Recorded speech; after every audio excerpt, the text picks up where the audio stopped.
नमस्कार। यही कहानीटी जड़े 22 वर्षीय सुंदरी एवं युव विद्वान एसपी मैडम को विषय। तांको स्वामी एक सड़क दुर्घटना मृत्युवरण करते। बंधु को परामर्श से तांको घरे जड़े युवक को चाकर भाव में नियुक्ति देते। समय सहित चाकर कथा एवं अभ्यास तांको स्वर्गीय स्वामी परि देवाक लगिला। यही कारणरू एसपी मैडम से पुओ को पसंद करने को लगिले। गोटे राति प्राय गुटे पाखापाखि हेबो एसपी मैडम चाकरटी को तांको शयन कक्ष को डाकिथिले। ताहापरे जहा घटिला ता अनेक लोकंकर इच्छा थिला, किंतु समस्ते भाग्यवान नथिले। देखा जाउथिला जेपरी चाकर पाखरे भाग्य चाबी लागि जाइछि। एबे तांको ना पत्नीर आवश्यकता थिला ना टंकार। तांकर प्रत्येक इच्छा पूर्ण हेबाकु लागिला। आ घरे बसी टंका आसीबा आरंभ होला। सर्वोपरि एसपी मैडम को यही चाकर एते कौन पसंद आसीथिला जे से तांकर प्रत्येक इच्छा पूर्ण करने को बाध्य होइतिले। जानिबा पई ए घटनाटी को शेष पर्यंत देखंतु। बंधुगण, इंदौर सहर रे उपकंठ रे एक पुराना बंगला थिला। अगणारे थिला पुराना निंब गछ। कांथरे समय बहितिबार चिन्ह एवं हल्का पवन रे कड़कड़ होतिबा काठ द्वार सबुकिछि सेही घरर एकाकितर कहानी बखाणुथिला। से नीरव आ निर्जन बंगलारे एसपी अनुपमा वर्मा रहते। मात्र 22 वर्ष बयस से तांकर बुद्धिमता, साहस एवं कठोर स्वभाव पाई समग्र जिले में परिचित थिले। तांको आखिरे न्यायर चमक एवं तांको मुहरे एपरी आकर्षण थिला जे गोटे मुहूर्त पाई केही भी सेठी अटकी जीवो। किंतु 3 वर्ष पूर्वे एक पुलिस ऑपरेशन ले तांको स्वामी डीजीपी आदित्य वर्मा शहीद हो जाइथिले। आदित्य जड़े सचोट एवं निर्भीक अधिकारी थिले एवं तांकर मृत्यु अनुपमा जीवन गोटे आलोक छड़ाई देइतिला। से तांको हृदय रे दुख को लुचाई रखी निज कर्तव्य रे निजको उत्सर्ग करथिले। जिलार सबुठारु कनिष्ठ एवं कठिन एसपी होइतिले।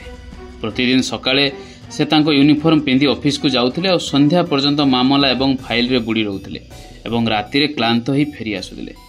किंतु से बंगला भीतर को पाद देवा मात्रे गभीर नीरवता तांको हृदय को चापी देइथिला। गोटे संध्यारे जेतेबेले से झरका पाखरे ठिया ही वर्षार आशंका देखुथिले, तांकर पुराना बंधु इंस्पेक्टर प्रिया नायर तांको भेटिबाको आसीथिले। चाहा पिउथिया समय प्रिया गंभीर भाव में कहिले, अनुपमा तुमे जने चाकर को नियुक्ति करबा उचित। घरर काम मध्य करिजिबो आ तुम एकाकीपन मध्य दूर हो जिवो। अनुपमा प्रथमे मना करथिले, किंतु शेषरे प्रियार निरंतर जिद आगरे हार मानिथिले। किछि दिन परे गोटे अपराह्न रे प्रिया निजे गोटे पुओ को सेमानकर बंगला को आनिथिला। आ ता नाम थिला विवेक। विवेक आसिया मात्रे तांको स्वागत कले एवं तापरे धीरे धीरे बंगलार अगणारे ठिया हेले। तांको पादरे पुराना चप्पल, हातरे एक छोट बैग एवं आखिरे एपरी शांति थिला जेपरी यही स्थान अनुपमा को अजଣା लगुला। विवेक प्रत्येक काम एपरी परिष्कार आबु पद्धति हिसाब रे करुथिले जेपरी एही घर वर्ष वर्ष धरी तांकर थिला। विशेष कथा हेउची जे जेतेबेले से चाहा तयारी करुथिले एहार सुगंध एवं स्वाद आदित्यंको प्रिय चाहा परि थिला। प्रथमे प्रथमे अनुपमा जिनिस गुडी को आदित्य परि समान भाव रे रखुथिले। गोटे राति रे अनुपमा तांकर डायरी रे किछि लेखिले एवं परदिन सकाळे से देखिले जे डायरीटी समान पृष्ठारे खोला थिला। रात्रि रे केही जेमिति पढ़िथिबा परि। एबे तांको हृदय रे एक प्रश्न उठुथिला, एही पुओटी कोन प्रकृत रे जने साधारण चाकर ना ता पछरे किछि बड़ रहस्य लुचि रहिछि। गोटे राति रे जेतेबेले प्रबल वर्षा हेउथिला एवं अनुपमा ऑफिस रु फेरुथिले, प्रबल झड़ एवं वर्षा जोगु बंगलार लाइट लिभि जाइथिला।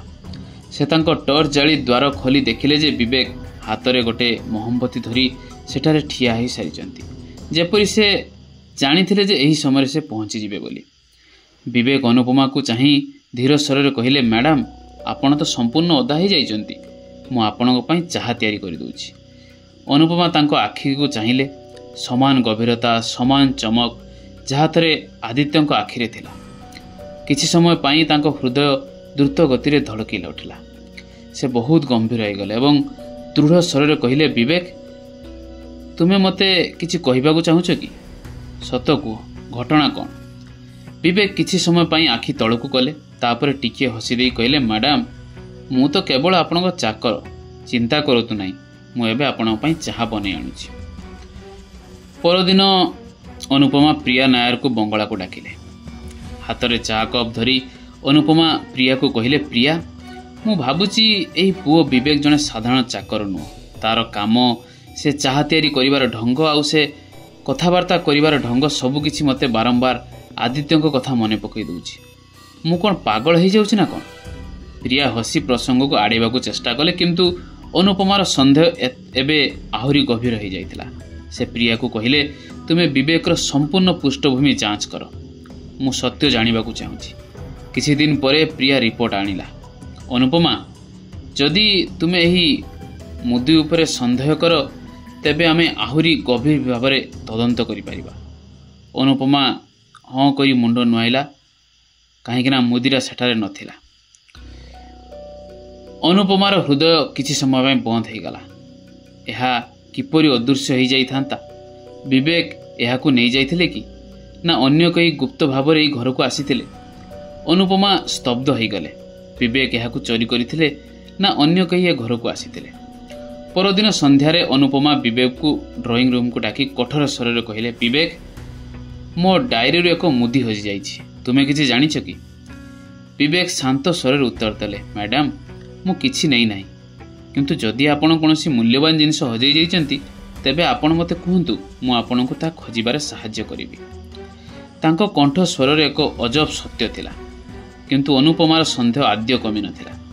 सेही राति रे अनुपमा तांको फोन रे एक अजणा नंबर मेसेज पाइले।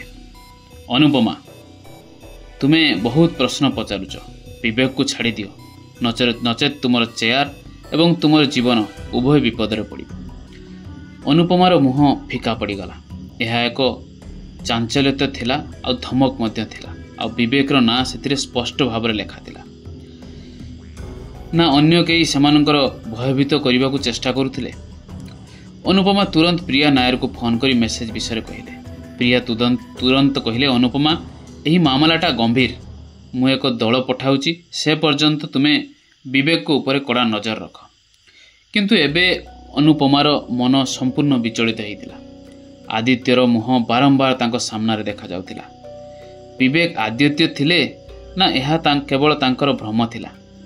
परदिन अनुपमा विवेक को बगीचारे गछ गुड़िकर पानी देबार देखिले। तांको बाम हाथ में एक पुराना मुदी झलसुला जहाँ उपरे किछि खदित मध्य होइतिला। अनुपमार हृदय द्रुत गति स्पंदित है। यह कौन समान मुदी थिला?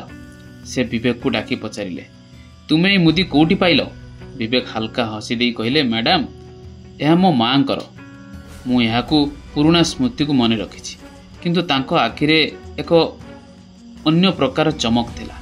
ए चमक जहाँ अनुपमार हृदय को द्रुत गति स्पंदित करुथिला। एबे अनुपमांको मन विवेक गुप्त कथा उन्मोचन करने संपूर्ण ध्यान देथिला। से जानिबाकू चाहूथिले जे एही पुओटी किए एवं आदित्यर मृत्यु सहित तांकर कोनोसी संपर्क अछि कि नाही। किंतु से यह मध्य जानिथिले जे गोटिए भूल पदक्षेप सेमानकर जीवन नहीं पारे। सही मुदी अनुपमार संदेह को आहुरी घनिष्ठ करिथिला। यह प्रकृत रे विवेकर मां को स्मृति थिला ना सही मुदी जहाँ आदित्य तांको वर्ष वर्ष पूर्व देइथिले। अनुपमा निष्पत्ति नैथिले जे शीघ्र न होई से नीरव रे विवेक ऊपर नजर रखिबे और तांकर पुलिस तालीम तांको बारंबार सतर्क कर देउथिला सावधान रहो बोली। किंतु हृदय एक कोणरे विवेकर आखिरे आदित्यर प्रतिफलन खोजुथिला।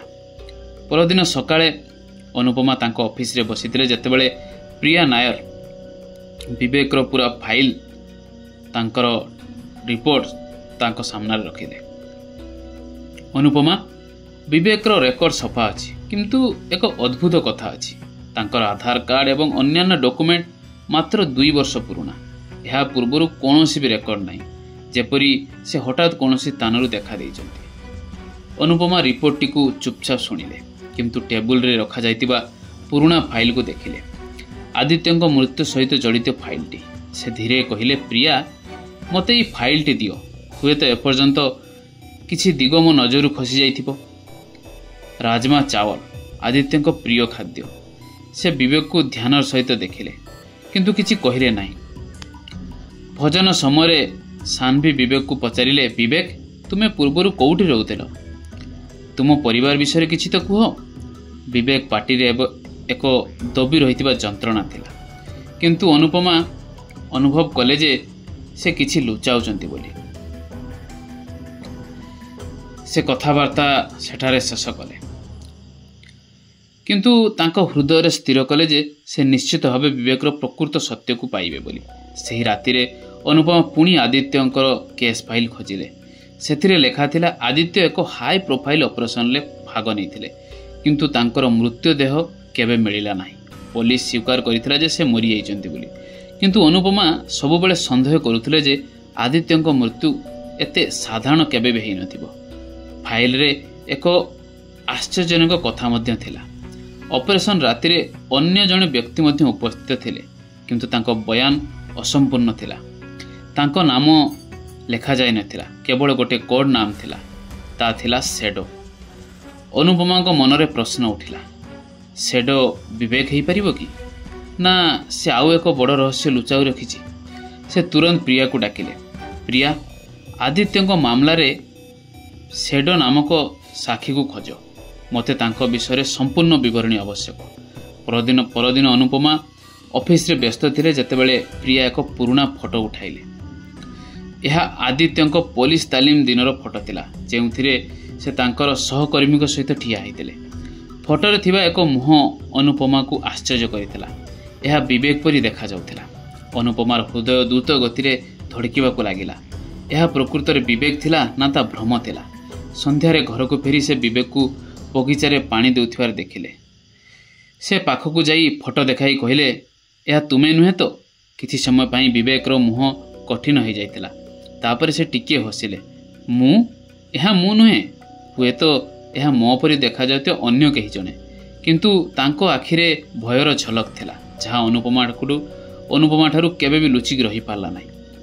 सेही राति रे अनुपमार फोन रे एक अजଣା नंबर पुणी मेसेज आसिला, अनुपमा तुमे बहुत निकटतर होउछ, शेडो को छाड़ी दियो, नचे तुमर बंगला तुमर कबरस्थान हो जिवो। अनुपमार शरीर एक थरथर खेलीगला।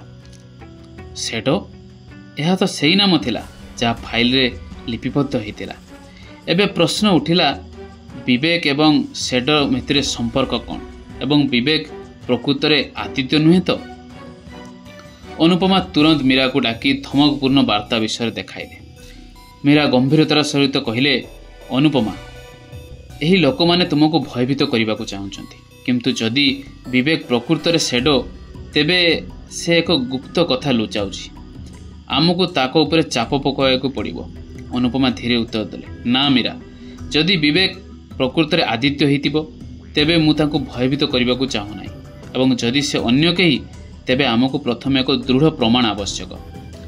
परदिन सकाळे अनुपमा विवेक को बंगलार बैठक खाना को डाकिले।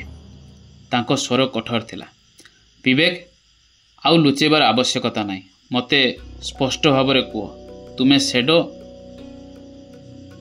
ठीक एवं तुमे आदित्य ना आदित्य नुह।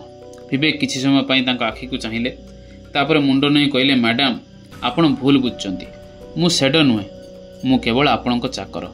किंतु तांको स्वर रे सामान्य कंपन थिला। सेही समय बंगलार द्वार जोर रे बाजिला। अनुपमा जाई द्वार खोलिला। मीरा सामने ठिया होइतिला, हाथ रे एक फाइल धरिकी। से अनुपमा को फाइल टी देले। यह शेडोर रेकर्ड थिला, तुमको यह देखा पड़िबो। अनुपमा फाइल टी को खोलिले एवं प्रथमे फोटो देखि मात्रे तांको हृदय भांगीगला। एही विवेक मिछ कहूछि, तमे किए एवं आदित्यर कौन होइछि, कहीं सेटा विवेक रो फोटो थिला। विवेक एक दीर्घ निश्वास नहीं धीरे धीरे कहले, मैडम मु तुमको सब किछि कहबी, किंतु प्रथमे तुमको मो सहित आसीबाकू पड़िबो। से बंगलार पछपट आड़क इंगित कले, जेउठारे एक पुराना स्टोर रूम थिला। अनुपमार हृदय द्रुत गति धड़किबाकू लागिला। विवेक कौन प्रकृत रे आदित्य थिला ना एसबू एक फास थिला। तांको कथारे एक रहस्य लुचि रहितिला, जहा भय सृष्टि करुथिला। सत्य जानिबा पई आदित्यर इच्छा को मध्य वृद्धि करुथिला। अनुपमा मीरा को चाहिए, जी एबे भी ଚୁପଚାପ ଫାଇଲରେ ଥିବା କାଗଜପତ୍ର ଗୁଡ଼ିକୁ ଓଲଟାଇ ବୁଲାଉଥିଲେ। ମୀରା କଠୋର ସ୍ୱରରେ କହିଲେ, ଅନୁପମା ଏକା ଯାଅ ନାହିଁ, ମୁଁ ତମ ସହିତ ଆସିବି। କିନ୍ତୁ ଅନୁପମା ହାଲକା ଭାବରେ ମୁଣ୍ଡ ହଲାଇ କହିଲେ, ନା ମୀରା, ମୋତେ ବିବେକକୁ ବିଶ୍ୱାସ କରିବା ପାଇଁ ପଡ଼ିବ। ଯଦି ସେ ପ୍ରକୃତରେ ସେଡୋ, ତେବେ ହୁଏତ ସେ ମୋତେ ଆଦିତ୍ୟ ବିଷୟରେ ସତ୍ୟ କହିପାରିବ। ତୁମେ ବାହାରେ ଅପେକ୍ଷା କର ଏବଂ ଯଦି କିଛି ଭୁଲ ହୁଏ ତେବେ ମୋର ସଂକେତ ପାଇଁ ଅପେକ୍ଷା କର। ମୀରା ମନ ଭିତରେ ରାଜି ହୋଇଗଲା, ଯଦିଓ ସେ ଚାହୁଁନଥିଲା।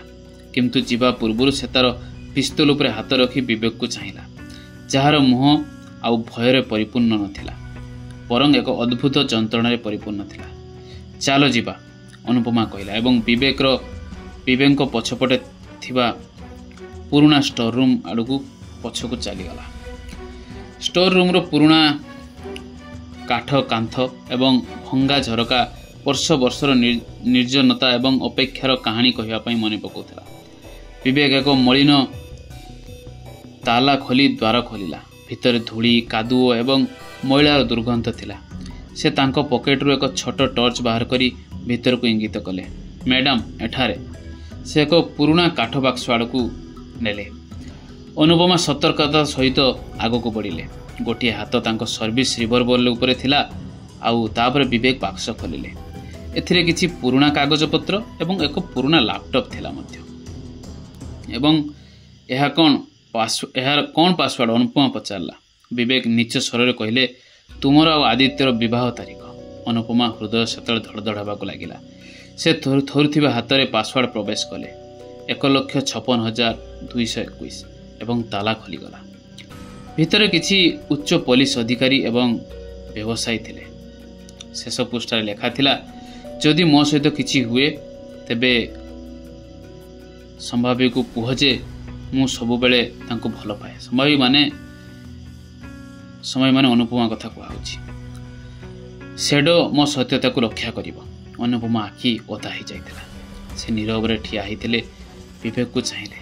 ବିବେକ, ତୁମେ ସେଡୋ ତାହେଲେ, ଏବଂ ତୁମେ ଆଦିତ୍ୟକୁ ଜାଣିଥିଲ, କିନ୍ତୁ ତୁମେ ମୋତେ ଏସବୁ ପୂର୍ବରୁ କାହିଁକି କହିଲ ନାହିଁ? ତାଙ୍କ କଣ୍ଠରେ କ୍ରୋଧ ଏବଂ ଭୟ ଥିଲା।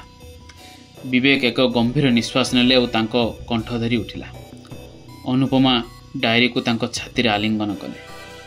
ତାହେଲେ କ'ଣ ଆଦିତ୍ୟ ମରିଯାଇଛନ୍ତି? ତାଙ୍କ ଆଖିରୁ ଲୁହ ବହିବାକୁ ଲାଗିଲା।